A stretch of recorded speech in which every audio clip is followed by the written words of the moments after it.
الحمد لله رب العالمين. الحمد لله رب العالمين. الحمد لله الذي هدانا لهذا وما كنا لنهتدي لولا أن هدانا الله. والصلاة والسلام على حبيبنا محمد مصطفى صلى الله عليه وسلم. أما بعد، السلام عليكم ورحمة الله وبركاته.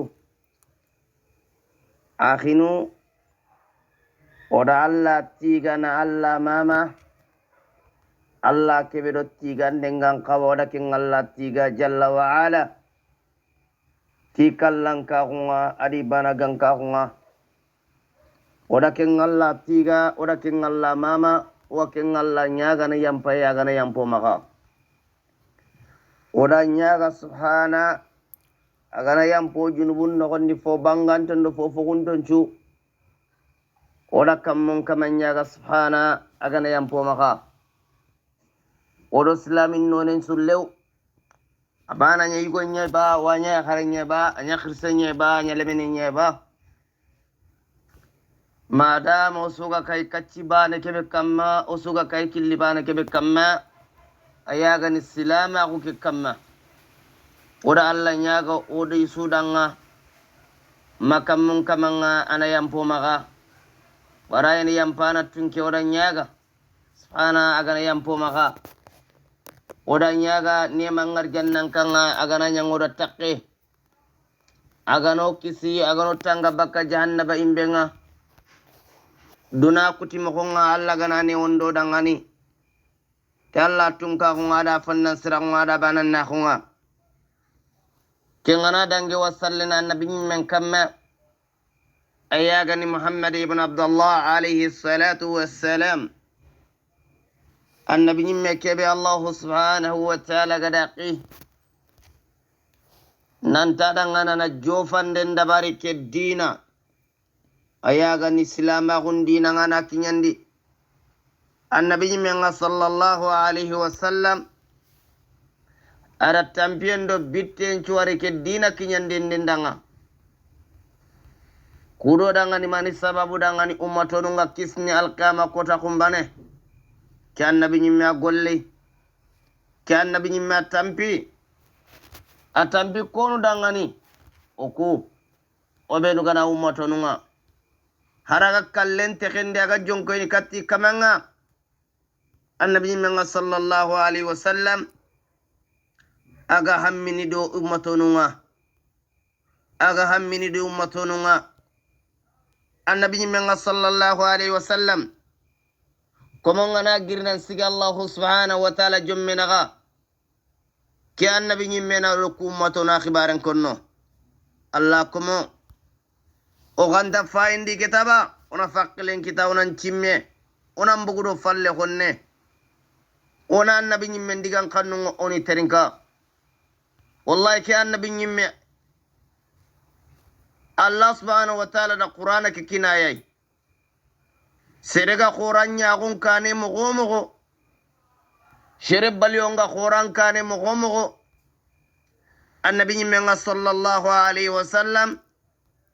alla da yasugandi na letra ke kinai aya dan khawaka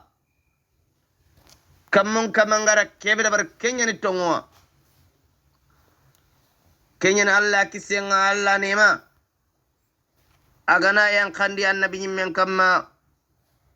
ado sero sere gara warda kidlem battenga ila yomiddin mawlien kotanga Allah gano kanya soro yoga tokkini do annabi nyimmen killem battenga o watange mur Allah subhanahu wa ta'ala magonya soroi oga milele baka annabi nyimmen tere killem battenga sallallahu alaihi wasallam o warni katay Allah komo oga munda nan sehe kebe kamma na me nugudun kullagu na me kaba na me nyamari na me kaba baka fon kamma khairi gantarni kata ummatununga kebeya na me nyukuri kata fonga khair garni kata ummatunu nga mokhbeya kenyani na menyo qori anyana timan khai ti Allah digame ado farin digame sallallahu alaihi wasallam anyana tikebani kottiyai lenkoga munda nandigamu kebe kam ayagani lenki ay mbenga kumi dingira suwa lenki imbeke banu be sugani khallenko annatana kenyama kembere keta imbeke kalla kammo ko ganuna ke imbe kumunu kono kan kawana ke imbe kari o billaga kinya nanti kono kawana imbe ke kari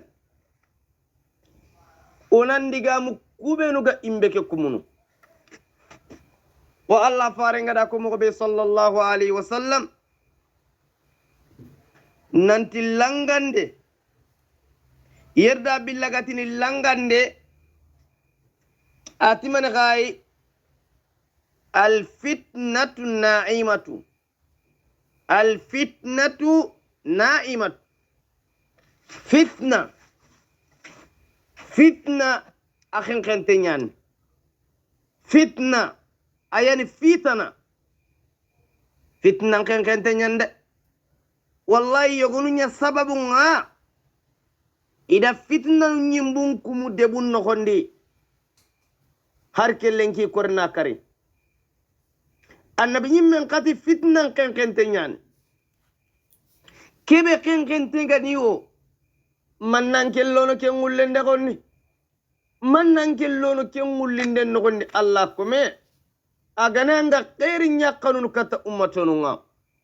agananga jamu nyamuru kata ummatonunga annabi nyimmen kati kebe kenkentenniwo mannan kellono ken ngullinde no gondi kebe gamma ga awullintengani hammin kitaro kenya annan nagane siti annabi nyimmen gati kebe kenkente ne gani anna togono ngani boyrna saba mone kai digame begar na falle annabi nyimmen gati kebe kenkente gani digame begar na falle an kawana haqqlante suku haqqle an kawana simma na suku simme an kawana khair dunke suku simme kudo dangani amma hejeti kay walakin naga ganta kuna lenki o kuna igu khora gullaga na mani kai sherembe ga ke konkono kenyen igu khorenga la hawla wala quwwata illa billah manke me hada majasante wari bireke nogondi manke me ser logonte wari wara nabi menda digamen konu hadise ke uredanga o warni katay annabi mengati kebe kenkente ganio serebe ga kempe jendini ken kondi kedaw yes ken kamanga khair dunke no kondi ba walla anta khair no kondi annabi menta kenkente nyani atoko ken no kondi o gata nangano masere wari wallahi abire monon tegani nake kamambaga ayani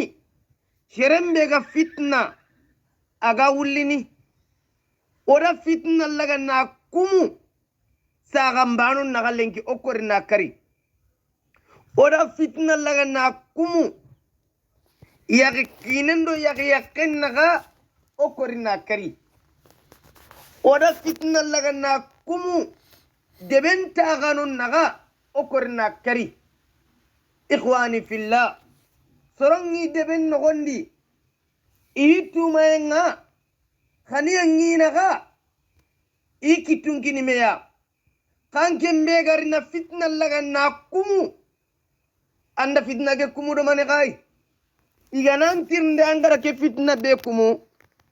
Allah ndey dalili banertini Allah kitabe na do farin sunna soronce tan kasehe anna imbellaga anna kumu silaminun durun naga annabi men terenga sallallahu alaihi wasallam agada kebe ko anka man pin nogondi fitna Allah ganodo silamille men kisi fitnan serenga wallahi fitnan sere annabi men gati kebe kankante gani shirembe attagunte setanin yani aganai sehene setanin yani agana tagu setanin yani wallahi kenta kannana fitnan munli النبي منتي صلى الله عليه وسلم أتلعن الله أندمه لعن الله من أخذها الله لا يمل لنغا سرمبega فتنة غيرنديني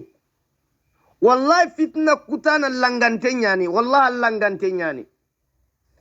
اللنغانتينياني جلانك نجميا angama murkel langay daga dam ambo jongunya borna sababu mena gai sere mulle serem pate mulle anaraga tore tanke mbega fitna ke ulle soronga dunari lenki iga dullendo dakun nogondi lenki asababu mena gai sore benu gara fitna mulliya sorongi tumaen nogondi ide bun nogondi ikanun nogondi sere kebe ganya sababu na wulli yonki gabel lage nan togo ken nogonde anke labe khairin kita ken nogondi lana Allah farin yanda ko Allah lallanga yonki nu ngajogini nyen kamma danke nya sababu nga anke mbegara wulle anke na khairin kita annabi men ngara ko kebe ko odangani geto ma faran digan kanne mugawa sallallahu alaihi wasallam soron bay sumpu bane lage nan kutiba kame lenki mando kutiba kame al fitna ke gir kammo anke mbega nya sababu nga angara fitna laga angara girndi anya sababu nga allo saga mbanu naga ni bogo bakame ya ko angana labon ta ko bagi nga anga bogo no bakame mo beya anda bogo me kammo anda fitna nya sababu inaga anke mbega da kenchabu anke labe khairin kitnaba kama qala an-nabi sallallahu alaihi wasallam qala faringa da ko hadisen nokondi serebe gana sumpul laga gada kutwa anke mbega nya sababu ngana imbella gana kumpu akumu sumpunun durun naga yeska anke langante nyaba wallahi langante nyan allangante nyani mama kana nyangal hala bes nokondi soronga debun nokondi na sumpunun kutu soronga debun nokondi di yakunun kutu soronga debun nokondi da kanun kara manda sababu faringa to na maga fitna ngirndi fitna wallahi ga birebe su nokondi lenki ona sababu be nokondi sorobe no gara fitna ngirndi alenki daru gumu inyi birene ibire ke kam alhamdulillah miskina nyanin kay miskina nyanan kenga khawna bireme kam alhamdulillah uswalla tigana kallen kana kam mo len gingenji bam pakka ngenji bam pakka kawunta menyi nu korabare kamma wonta menyi nu korabane kamma manna sabo ganta menyi nu korabane kamma fitna wallahi hal mar minnan kawakanna fitna annan kawan segen sudabar nan katon sudabar fitna namma girtan ken cababunga kenyani oga tandangani sere nan kawi segen sudabar ni fitna namma girtan sababunga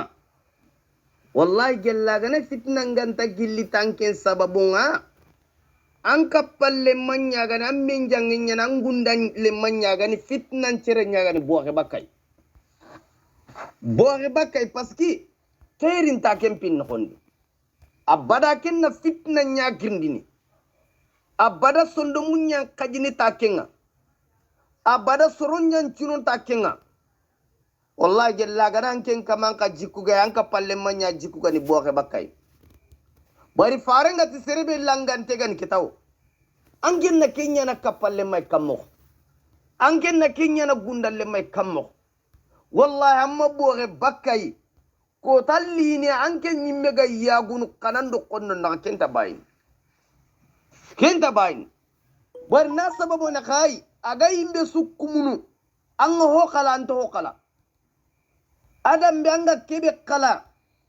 kenya logon tangan ta kebe kala kainan katta ta su afren ando kenyan kawaka warna sababu na kai langante nyen kei khairin ta fin non annabi men tibe langante gan kitaw angen na kenya na gundalle mai kammo angen na kenya na duda kapalle ma kammo boyri farenti ati fitna kenkente nyan sero serega fitna nyagirndi kanundi Allah ngante nyan sero serega fitna nyagirndi debunda Allah ngante nyan sero serega fitna nyagirndi ni nyang al halas no Allah ngante nyan farin ndako sallallahu alaihi wasallam maga soron toro fitna ngana giri yogan to kadi kebe ganta fitna ke imme giri mo gotu feren konda sabu anke nyahe anke nyani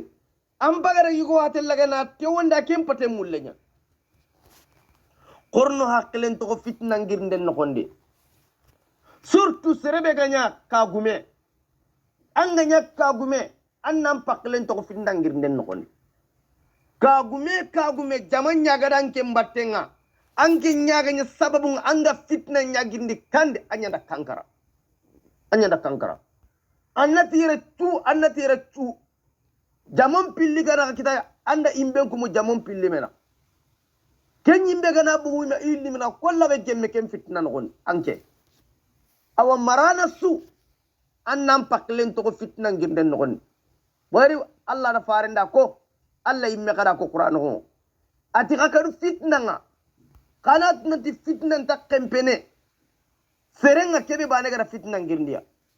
anta kempene kenga wattaqu fitna Allah ndak ati kakaru fitna nga Allah ga ton kan kebe ketaw manno kurona kengirnden no gondi annabi men ta kentenyan Allah kati Qur'ana ken gondi wattaqu fitna Allah ti kakaru fitna ikhwani fillah Allah kumo sakka anke mbega ni kriste sakka anke mbega ni kananke sakka anke mbe soronga anterinkana sakka anke mbe soronga ndigan kanenya wuttu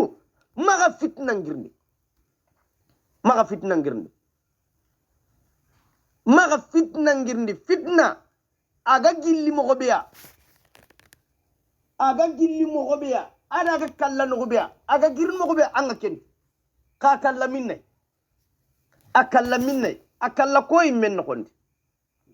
akalla koy men nokondi angana hay sasa sere gabe ayon kimbo fitna nokondi kenta to fitna ka giri mo gobeya manda sabu anke mbega ni setane angara fitna ngirni gidange mamugo annabi nyimmen digan kannen ba sallallahu alaihi wasallam annabi nyimmen ngati sagon tagundo igu qoragum piti honga nan dingenda butu banen kanne serenya kenya ni gu qoragum mame jasanta wari har lenki oga birebe no gondi lenki oga birebe no gondi harube no ga tontenga daru igana hate igana hale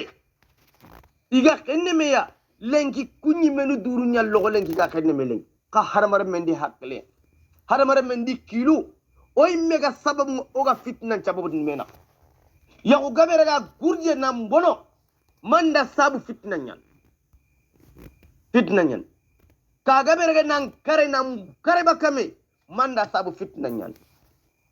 debi gabere ga nan boge bakame lew inta sere diga no to manda sabu fitna nyan corona tira una fitna kare o ma fitna kare su anke mbega fitna ngirni Allah ngante nyan aga ser langante ka khairin tahin non Allah nda ko farenda ko sallallahu alaihi wasallam